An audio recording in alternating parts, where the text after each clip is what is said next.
Hello, everyone.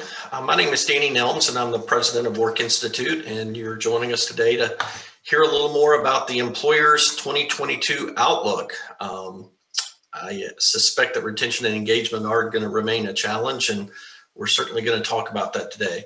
At any point, if you'd like to ask questions, you can open the question box and just simply ask a question. I will try and get to it as quickly as I can as we go through this information. One of the exciting things for most of my career, I spent in HR before joining the Work Institute. And one of the things I always enjoyed about my role in HR was that every day was a little bit different. Some days you were, the coach, some days you were the analyst, some days you felt like you were an attorney. And the same has been true in running this company. And today I get to play the role of futurist. So that's really what we're looking to do today, is talk about what's coming up in 2022. And we're going to start by learning a little more about what the landscape looked like over the last several years. Certainly, history doesn't always dictate the future, but it certainly can give us some level of indication as to what's going to happen. So I want to start off with, unemployment. And I don't think anything here is going to be news to anyone, but it's certainly been a volatile unemployment area. We're sitting at about 3.9% unemployment right now, so we've almost reached some of the historic lows that we had pre-pandemic. I think what's been unique is that I've actually got this chart going all the way back to 2002, and that shaded area was actually the 2008-2009 recession.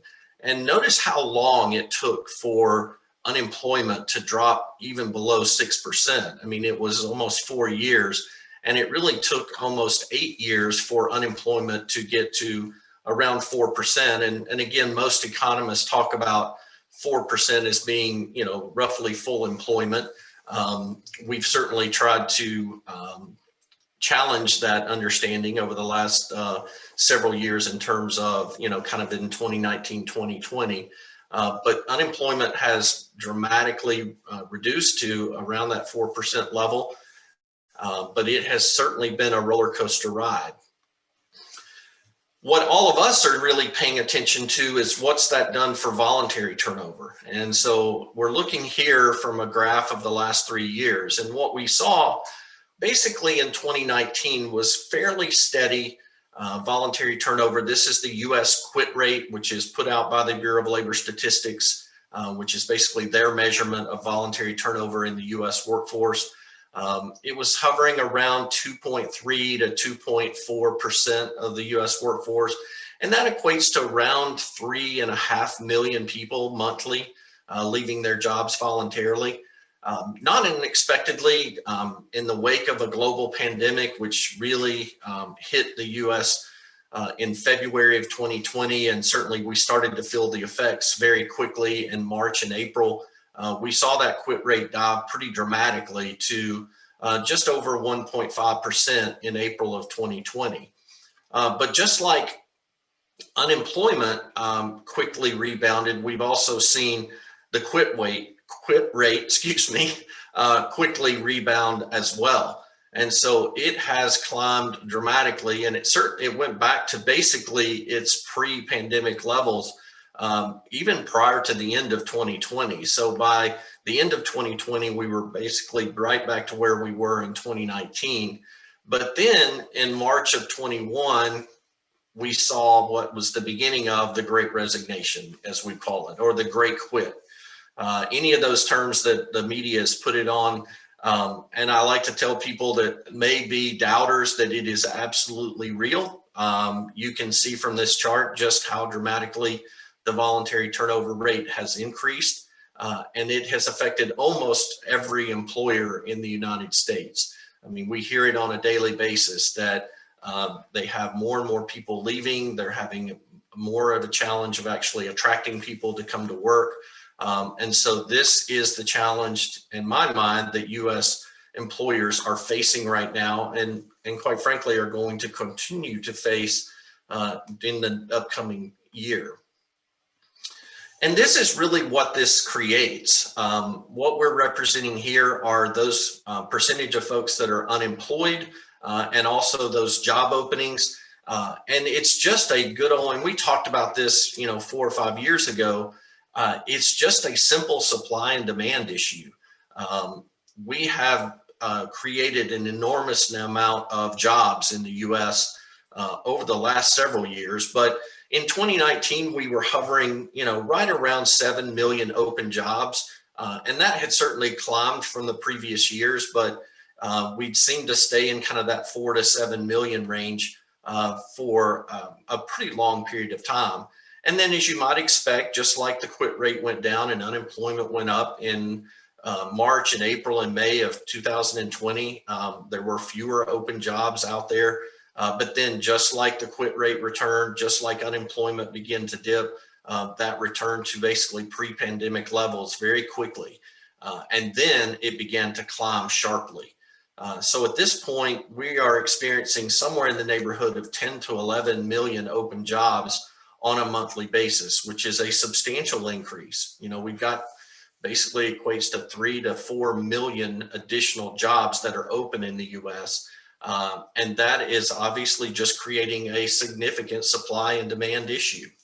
So we've got challenges. U.S. employers are very challenged right now in terms of how are we going to keep our current employees with so many jobs open in the U.S. marketplace, and how are we going to attract workers? And I think where a lot of people are beginning to look is in this civilian labor force participation rate. This is a chart and a topic that has gotten a lot of attention over the last several months for sure, and certainly in the latter parts of last year. And this is what the labor participation rate has looked like since 2002. And we have seen a steady decline in overall participation rate for a number of years. And really, this is equated to a couple of factors. One, we've got an aging workforce. So interestingly enough, the civilian labor force is basically looking at all adults over the age of 16. So even those folks that are the retired are considered part of the labor force. So that labor force looks like somewhere around 250 million people. And we've historically had somewhere between 150 and 160 million people in the US workforce. The interesting thing was just prior to the pandemic, we were starting to see some increases in workforce participation. And so that was pretty interesting. And there were a lot of folks that were starting to look at it.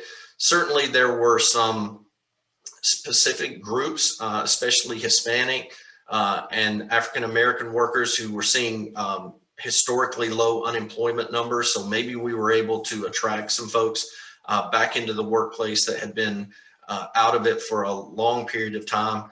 But with the pandemic, we saw a sharp decrease in the overall participation rate, which makes sense, right? The high unemployment meant that people were not in the workforce.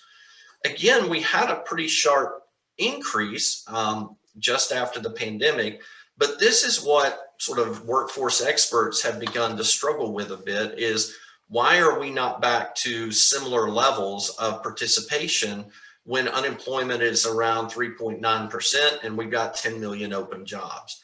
And I think I've got a couple of answers around that. But I want to look specifically first at a couple of groups.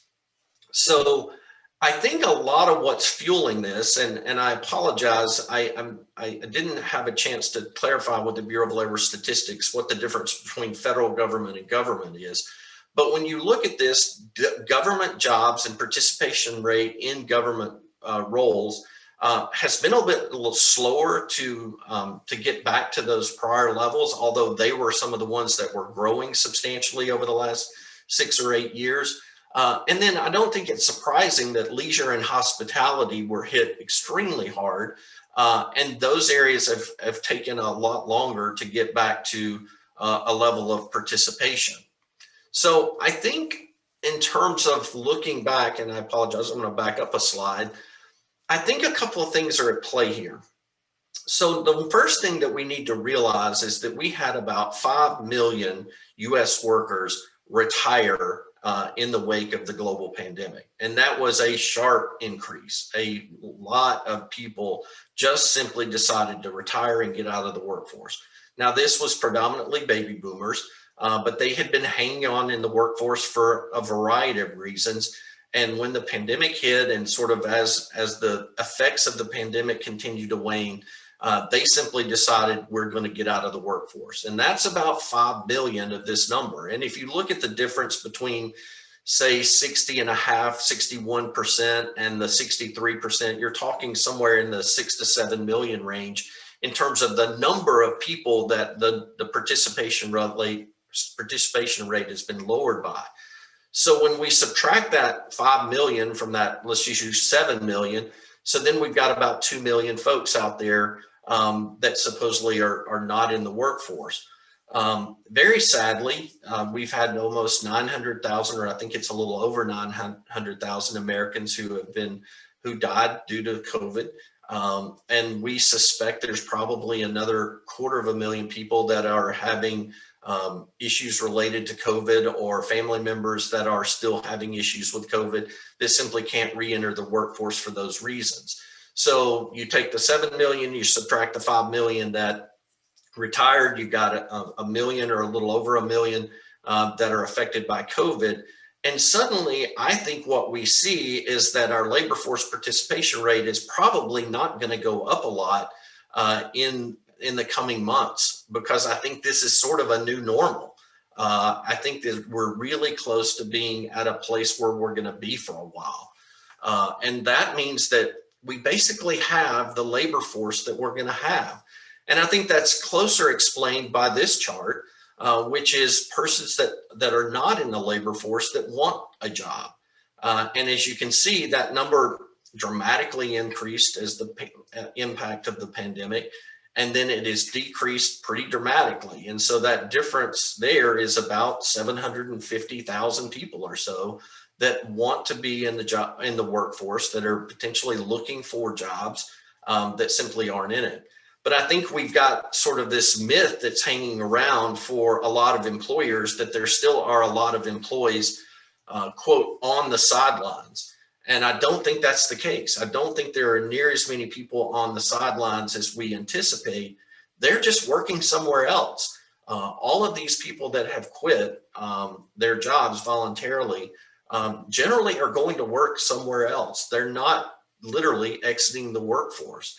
And I think a lot of that is coming from some media attention that comes around the fact that, for example, there's been a lot of talk, the fact that, individuals had a chance during the pandemic to kind of reevaluate their lives and reevaluate their careers, and simply decided to exit the workforce altogether. And there certainly are a number of those. But the reality is that the vast majority of people that have quit have actually gone to work somewhere else. And they are now part of the U.S. labor force, and certainly that is the group that we're trying to attract. So most of the employees that we're going to attract in 2022 are going to have to come from the ranks of the employee. And we know just how difficult that can be. This is something that always amazes me when I look at it, and I think it's important to continue to look at. So again, we've got a 2021 average U.S. workforce of around 146 million people. If we look at the total number of people that quit their jobs voluntarily in 2021, it was about 47 million people. So that was about a third of the U.S. workforce that voluntarily quit to go to work somewhere else. Here at Work Institute, we use a pretty conservative approach to looking at the cost of turnover.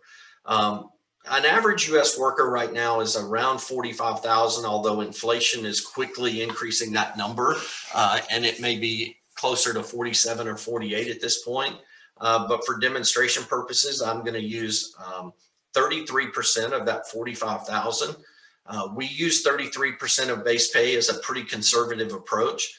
I know that Society for Human Resource Management and some other entities out there use 1 to 1.5 times annual salary as their cost of turnover.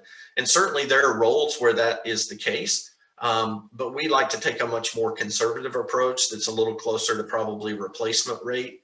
And that's about $15,000. So what we've seen is basically, $711 billion in cost of turnover in 2021. it is extraordinarily expensive to lose people. And I want to urge you, if you're not doing it now, that you really need to begin tracking your actual cost of turnover. I think we get a little lulled into complacency sometimes when we're just looking at a percentage, even if that percentage is high. Maybe we've got 27% turnover and it goes down to 26%. Well, that's good, but that 26% is still costing us more than likely millions of dollars in cost of turnover. And so if you'd like to talk more or like to investigate more about your cost of turnover, we'd certainly be willing to talk about that. But I want to encourage you to not just look at this Great Resignation and the Great Quit or whatever we want to talk about. Don't just look at that as a percentage. You really want to look at this as it relates to the cost, and that can help you to actually build ROI models related to what would the savings be if we actually were able to get people to stay longer. I wanted to reflect just a little bit on the reasons why people were leaving in 2021. A lot of you may be aware of this, but we actually publish a retention report on an annual basis. We started in 2017. Our 2022 report will be out in probably about 45 days or so.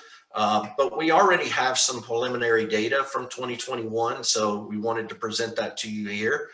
And I wanted to specifically call out a couple of areas. So, in one case, the number one reason why people and employees continue to leave their jobs are for career reasons. We have this sort of constant noise in the marketplace that people are leaving because of pay. And as you can see over here under total rewards, we have certainly seen an uptick in the fact that people are leaving for pay reasons. But note that still less than 1 in 10 employees are actually saying that the root cause of why they left their job was related to pay. Now, one of the things we're going to do in our retention report, upcoming retention report, is look at some of the attractors. An attractor to another job, pay is certainly way up there in terms of what attracts me to a new job. And I don't think that would surprise any of us. And most of us know that when you do change jobs, most of the time you're getting an increase. But that's not why they're choosing to leave. And so even though this has been increasing, and yes, I think everybody needs to be aware of their level of competitiveness from a pay perspective, it's still not, by a long stretch, the number one reason why people are leaving. One of the things that we've certainly seen in 2020 related to the pandemic was a pretty big increase in the number of reasons why people left related to health and family. Again, with the impact of the pandemic, this shouldn't be surprising that people were having to, they were either sick due to COVID, or they had a family member, or in many cases there were, the schools were going virtual, so someone had to be in the household in order to be there with their children. There were any number of reasons why health and family increased. We have started to see that come back down. Now, it certainly has not come back down to the levels of 2019, but we do think that that number will continue to decrease in 2022. And we'll probably get back to a closer level to where we're at in 2019. Certainly involuntary, I don't think this is surprising to anybody, is that we're simply letting go of fewer employees than we were previously in the previous 2 years. Maybe this is a good thing, maybe it's a bad thing, because certainly I think we're willing to allow for things that maybe we wouldn't have in the past in terms of poor performance. But people are doing a lot to try and hold on to their employees, and as long as they're addressing that appropriately in terms of performance improvement, then that's probably okay. But it just, again, indicates the level of pressure that's on the U.S. workforce right now. And I wanted to point out this retirement. So obviously we talked about the fact that about 5 million people retired in 2020, and that's reflective in this huge increase from 2019 to 2020 in terms of, about 40% more than on a normal year we're actually going into retirement. So But overall, I mean, we're not seeing dramatic, super dramatic changes, but, if you look a little closer, this is a big percentage jump in career reasons. We're jumping from 18% to around 23%. And that, when you look at that as a percentage of that 47 million people that left, that is a big number. And so we've got to find ways to continue to engage employees around their career, around what it is they want to do. We do find that a lot of this is they're wanting to work in different types of jobs. And that's okay. And in a lot of companies, those opportunities exist, but the employer and the manager simply don't explore that with their employees. So there's a lot of work we need to continue to do around those reasons for leaving. We do look, notice the italics here, or the asterisk on each of these. Health and family and voluntary relocation and retirement, we consider those less preventable reasons. And certainly in 2020, those more preventable reasons, if you will, went down, but they have went right back up to the levels that they were in 2019. And what this tells me is that there are things that employers need to continue to do in order to retain their employees more effectively.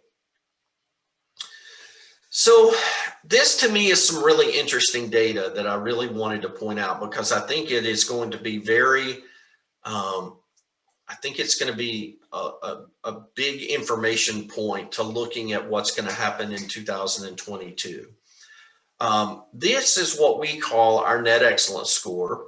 So we're actually talking to employees as they depart their company. So Work Institute conducts somewhere around 28 to 35,000 exit interviews a year with all types of U.S. workers.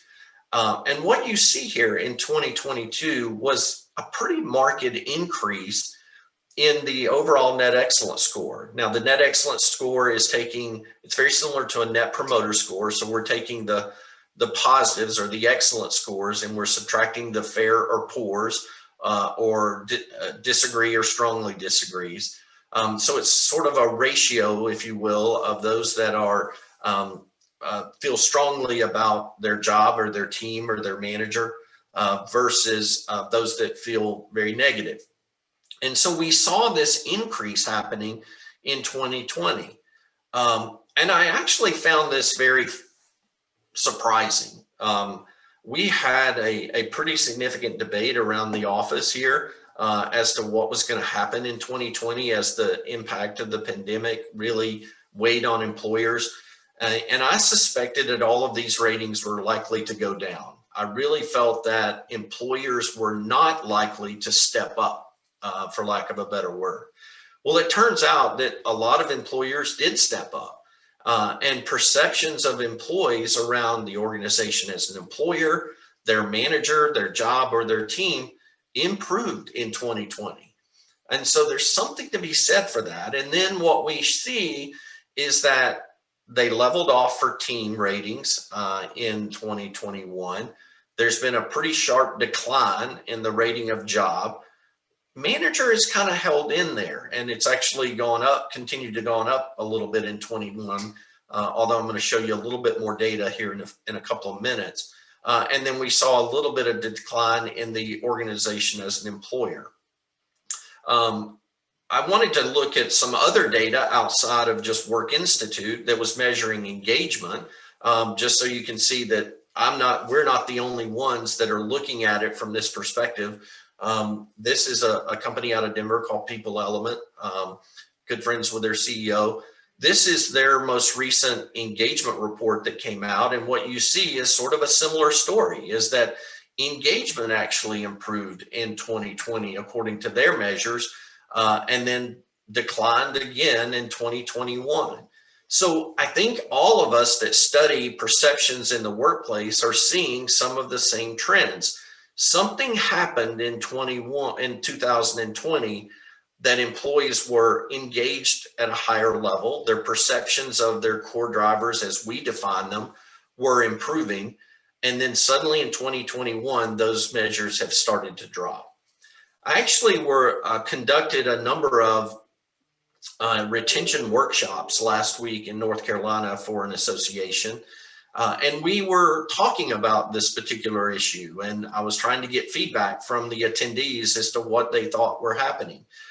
And the best language that we could come up with was that in 2020, employers seem to have a higher level of care. And I don't know that that's a great word. There's probably a better one that we could all come up for. But I think if we all think back to the early months after the pandemic and the number of conversations we were having with our employees, are you safe? Is your family okay? Are you healthy? What do we need to do to make sure we're keeping you safe? We suddenly moved to this, embracing the remote workforce. And so a lot of employees that had wanted to work remotely for years were finally granted that opportunity, if you will. So there were a lot of things that were happening. We saw some additional data around manager ratings that showed that managers were more available than they were previously, and that they were communicating more effectively, and they were setting expectations better. So there's a lot of things that it appears that employers were doing in 2020 that were having a very positive impact on engagement. And I would kind of argue that maybe this was actually why some of the quit rate went down. Now, there were economic forces. I'm not even going to sit here and pretend that that was not the case. We know that was. But at the same time, there seems to be a decline in perceptions of employees around their employer. And part of that, not just the fact that there are 11 million workers, open jobs in the US, but it seems that employers are simply not doing everything that they saw as being important in 2020, now in 2021. And I believe that this is a big part of what is fueling the Great Resignation. I think as employers, we have a tendency to be complacent. We have a tendency to react to something and then we immediately go back to what we were doing. And I even heard it amongst the participants. Someone even said, yes, we did all of those things in 2020, but we don't have time to do them anymore. Well, that says a lot. I mean, we don't have time to engage our employees, and we are feeling the effects of that. $711 billion in cost to turnover is very much reflective of the fact that employers stepped up and are no longer stepping up at the same level. And I think this is exactly what's going to continue to plague us in 2022. Because I think what's in store for 2022 is that unemployment is likely to continue to decrease. We're seeing some data coming out of the Bureau of Labor Statistics and others that are saying we could see 3.4 to 3.5% unemployment by mid-year. So I don't think we're going to see another dramatic rise in unemployment. Now, obviously, there are factors that are sort of outside our control. We could have another more dangerous wave of COVID. We could have economic impacts, certainly with some of the international instability that's at play right now. That could certainly impact the U.S. workforce and the U.S. economy. But if things sort of stay the way they are, we fully expect that unemployment is going to continue to decrease.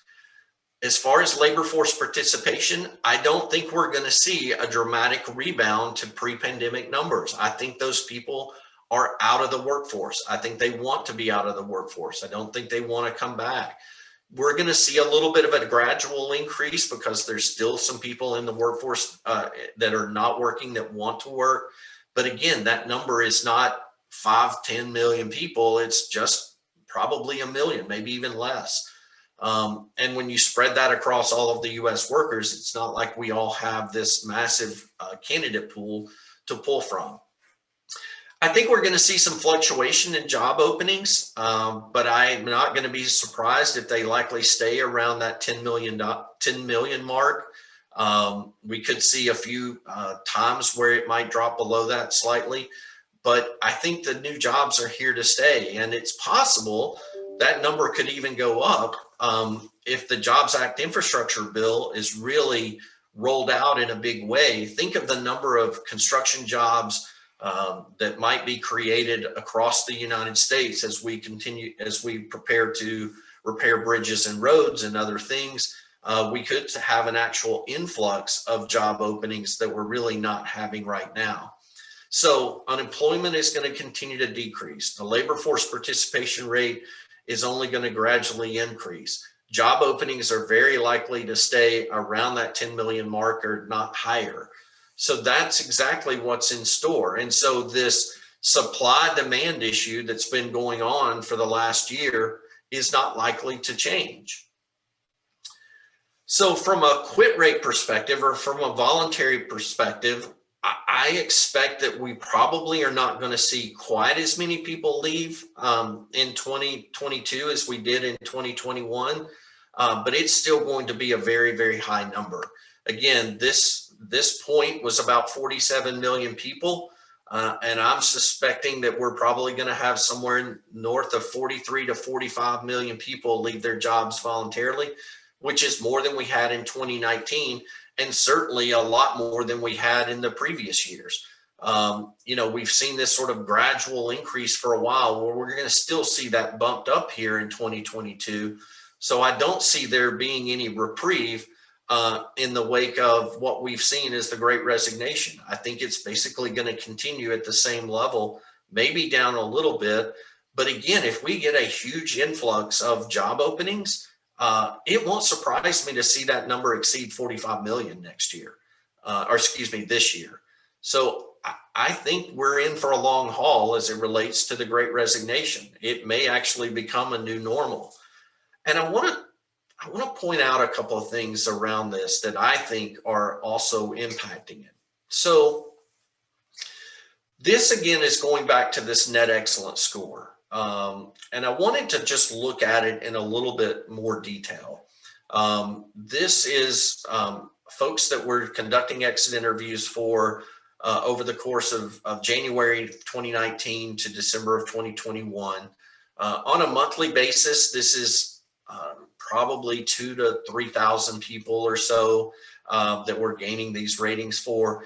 And it's pretty obvious in this sort of Q2 of 2020 time period, you can visually see the increase in these overall ratings.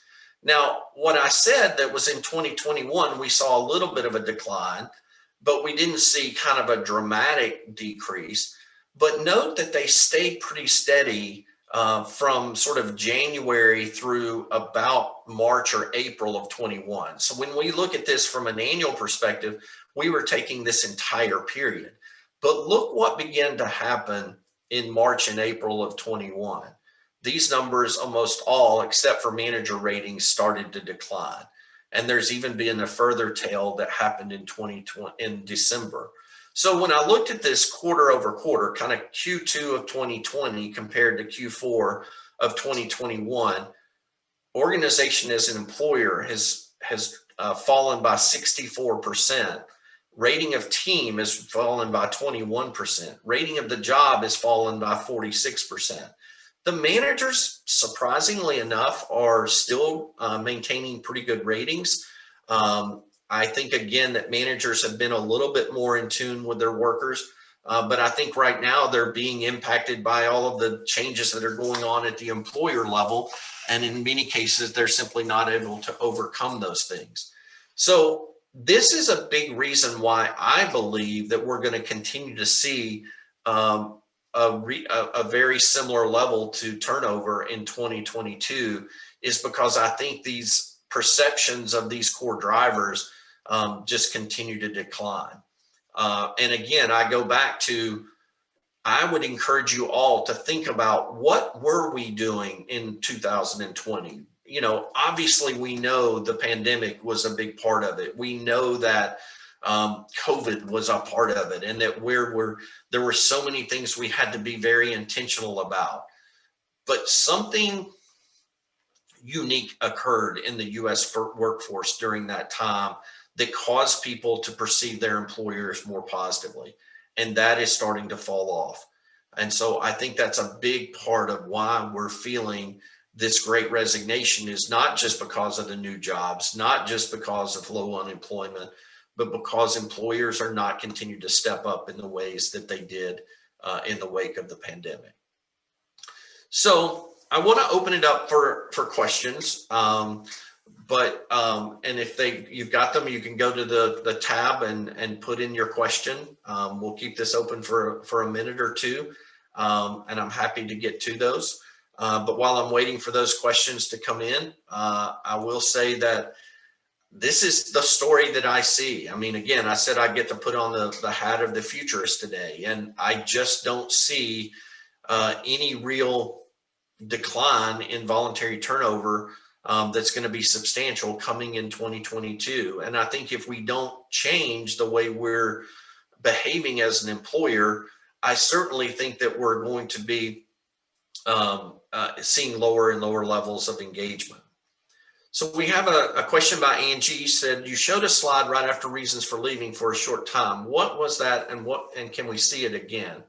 I don't mind backing up.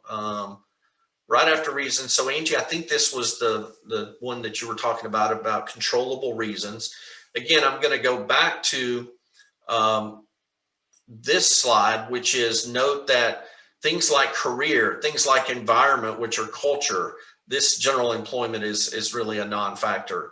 Job reasons, manager reasons, total rewards reasons, work-life balance reasons, all of those things are things that employers can impact.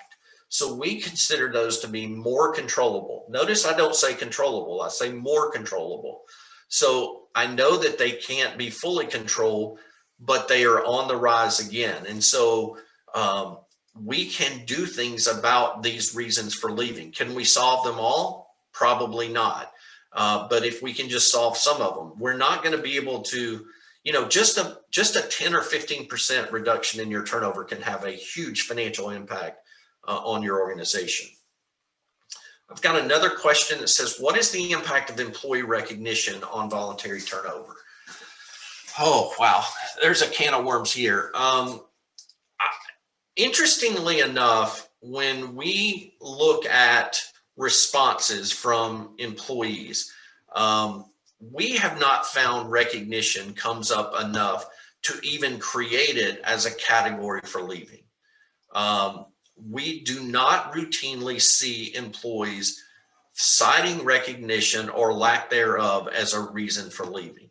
I think it's very similar to total rewards. I think it's kind of maybe some of you have heard of hygienics. I mean, it's something that needs to be there, but it ultimately isn't a behavior that causes people to make decisions.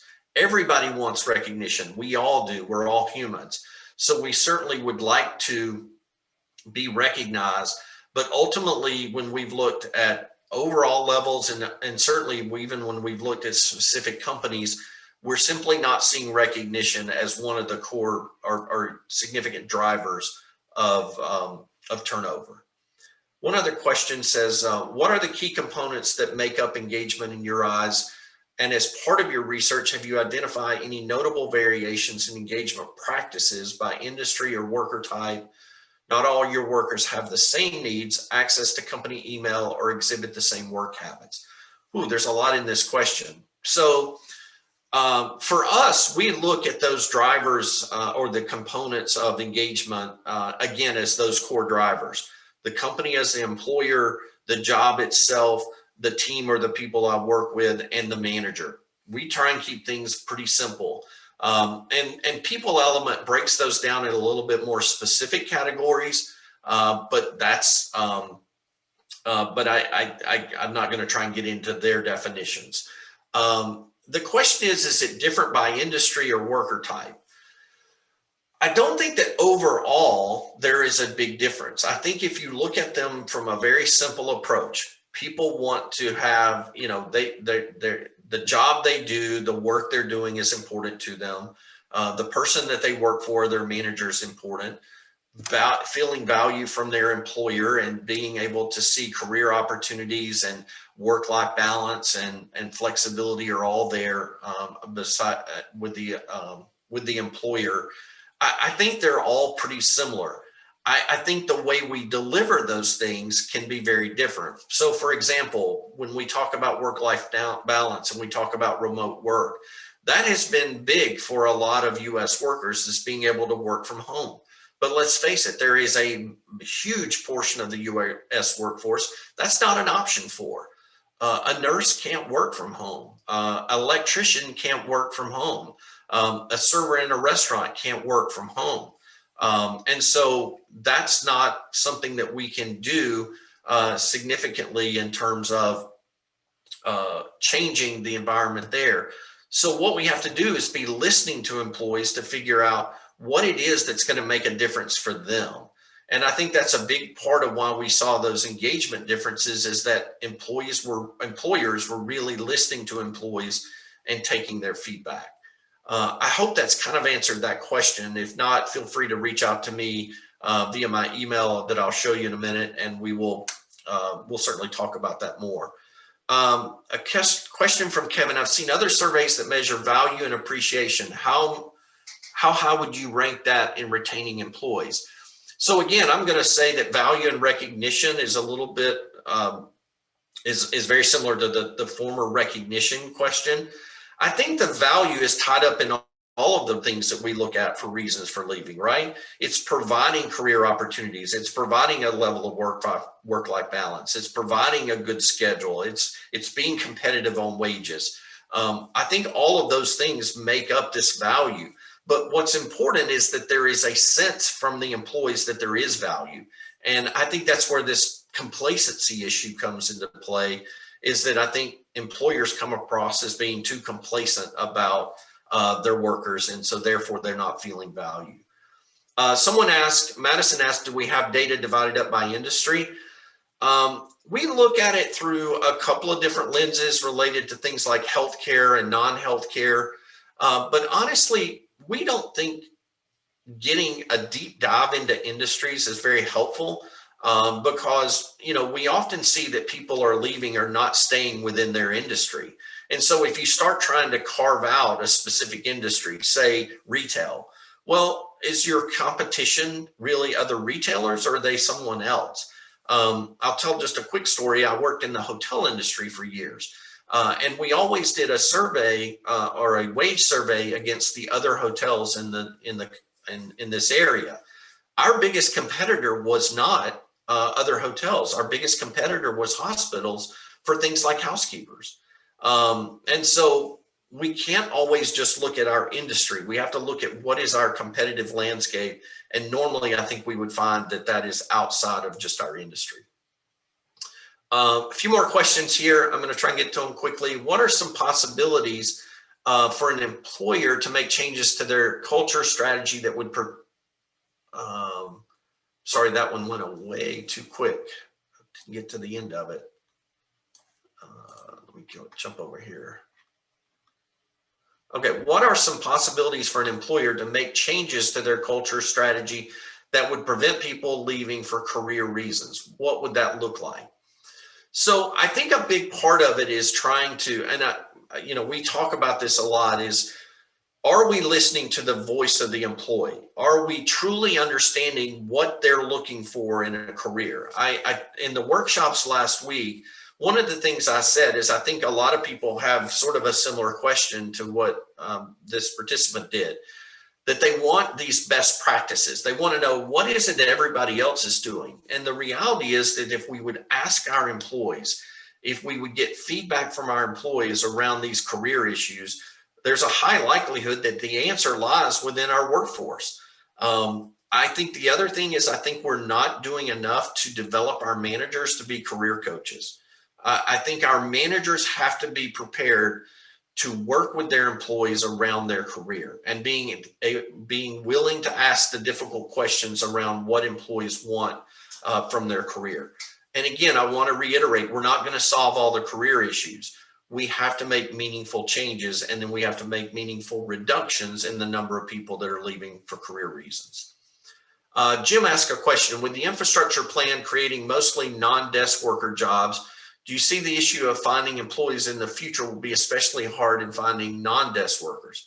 Well, I think, Jim, we've had that problem for a while, right? And a lot of that is due to the fact that we're, by and large, encouraging all young people to go to college, and that has not changed dramatically. So we don't have as many trade workers, and I'm going to kind of put that as your term related to non-desk workers, is we are not encouraging the people to be in manufacturing or in trades.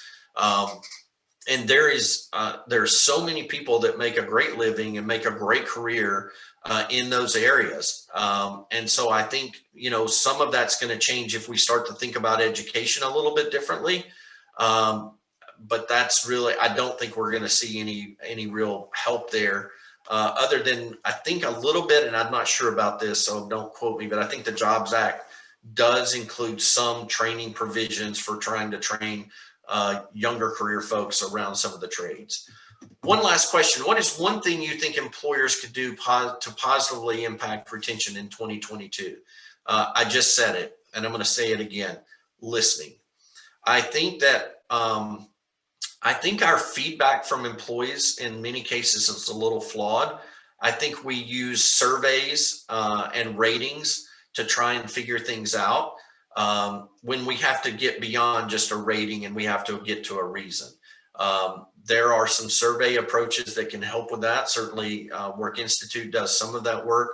I think the stay interviews are something that's going to become extremely popular. We're seeing a lot of that in the U.S. workforce right now. One of the things I would highly encourage you, if you think you want to implement stay interviews in your company, is we have to train our managers to do them. Invariably, there is likely to be conflict that occurs in those conversations if they're the right conversations. There needs to be tough questions asked, and managers generally get pretty defensive in the things that employees want to tell them. So we've got to figure out a way to help them to deal with that. Great questions. We normally don't have this many questions when we do our webinars, so can't thank you enough for your participation. Thank you for joining. I'm gonna, the slides will be available to you. This is my contact information here. You can reach me at Danny Nelms at workinstitute.com. My office number is there. My mobile number is here. I welcome anyone to reach out to me if you just want to have a conversation about the information we talked about, or certainly if you think there's something the Work Institute could do to be helpful in your quest to retain your employees more effectively. We'd love to hear from you. Hope everyone has a great rest of your day, your week, and good luck in 2022. Thank you so much.